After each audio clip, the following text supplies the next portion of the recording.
Sekarang menuju ke dalam gedung Mahkamah Konstitusi untuk kembali memantau kondisi di sana. Sudah ada jurnalis Kompas TV Abel Insani yang akan bergabung. Abel, silakan laporan Anda.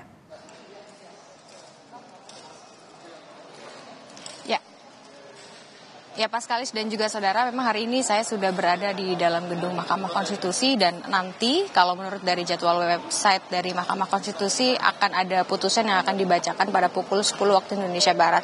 Untuk saat ini sudah ada penggugat yang hadir. Nah, saya sudah bersama dengan salah satu penggugat di sebelah saya. Ini ada dari PSI. Selamat pagi. Selamat pagi, Mbak. Selamat pagi, Ses Fransi. Ya, pagi, Mbak. Ini gimana nih untuk gugatan yang akan dibaca, putusan yang akan dibacakan oleh Mahkamah Konstitusi dari PSI sendiri sebagai penggugat seperti apa?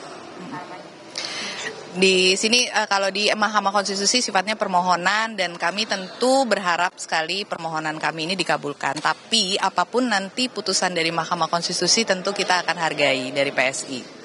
Terus gimana nih, kan ini kan dari PSI menginginkan usia dari 40 ke 35. Sedangkan untuk saat ini wakil dari calon presiden yang digadang-gadang oleh salah satu capres adalah Gibran gitu ya. Ini gimana tanggapannya?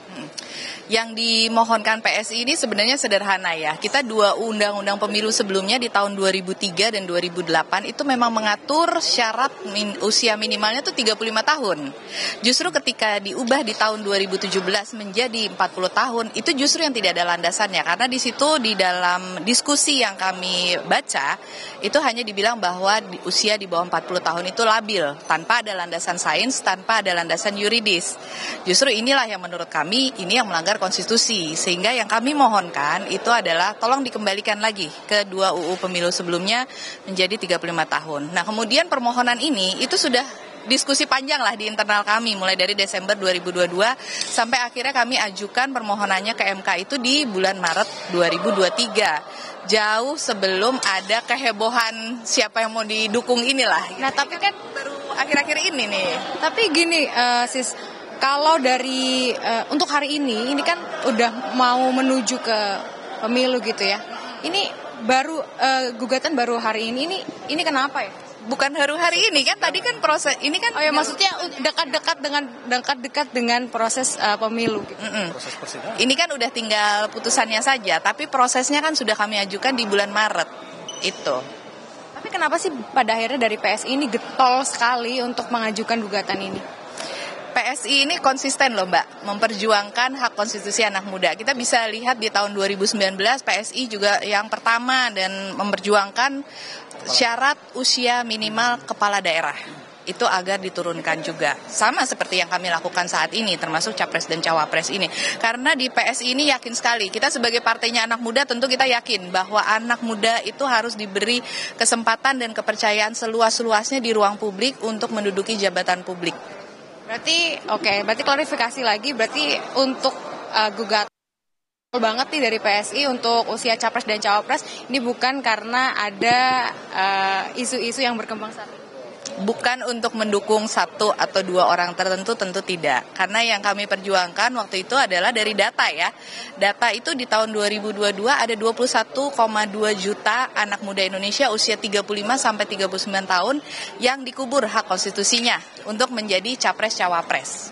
Tapi kalau melihat dari perkembangan saat ini kan ada banyak atau beberapa partai yang juga menginginkan gugatan ini ditolak gitu ya.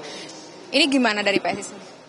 Ya tentu masing-masing punya pertimbangannya masing-masing kan gitu. Ya sah-sah aja kalau misalnya mereka keberatan gitu. Tapi kan kalau kami ini kan permohonan sesuai dengan jalur hukum melalui konstitusi gitu. Ya inilah yang kami lakukan untuk membela dan memperjuangkan hak anak muda tadi. Harapannya terakhir adalah?